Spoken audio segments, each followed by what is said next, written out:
The panel, Kelsey Harkness from the Daily Signal, and we welcome Scott Bolden, a Democrat strategist. Great to see you both.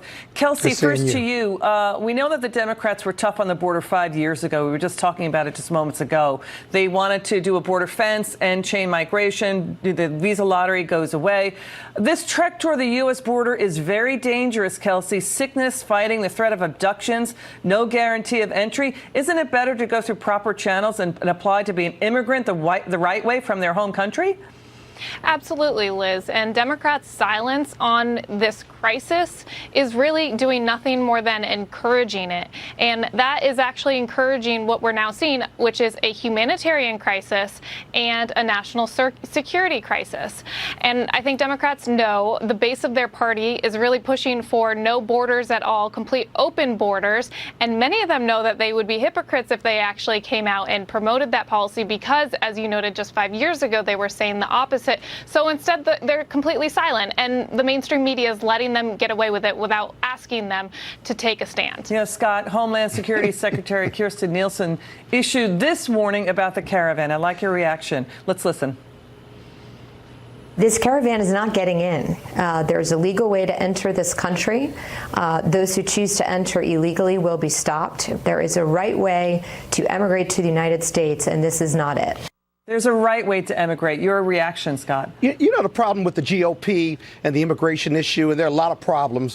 One is that the Democrats don't want open borders. Just because the GOP says that doesn't make it true. In fact, 5 years ago, as you said, the Democrats wanted a lot of the same things that Donald Trump has on the table or wanted, but they didn't want to spend $25 billion on a wall. Secondly, this Honduran caravan, whether it's 1, 2, or 3, let me just say this.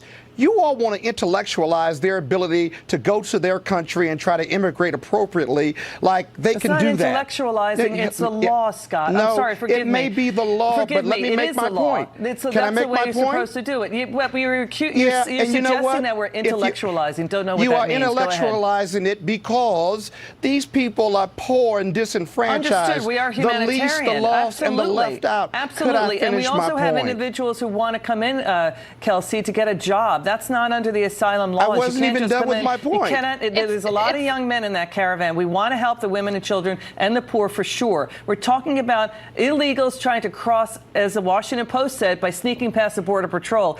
Kelsey, your reaction to that we've got a lot of young men wanting a job. That's not the way to get in. That's not what the law says about asylum status. Go ahead. Many of the members of this caravan crisis are making a mockery of our asylum system. And as someone who cares about refugees internationally, I think we need to prioritize people who really need that status, not people who want that status. You know, Scott, in 2006, then Senator Barack Obama, Senator Joe Biden, we had Senator Hillary Clinton said yes to a border fence stretching more than 700 miles.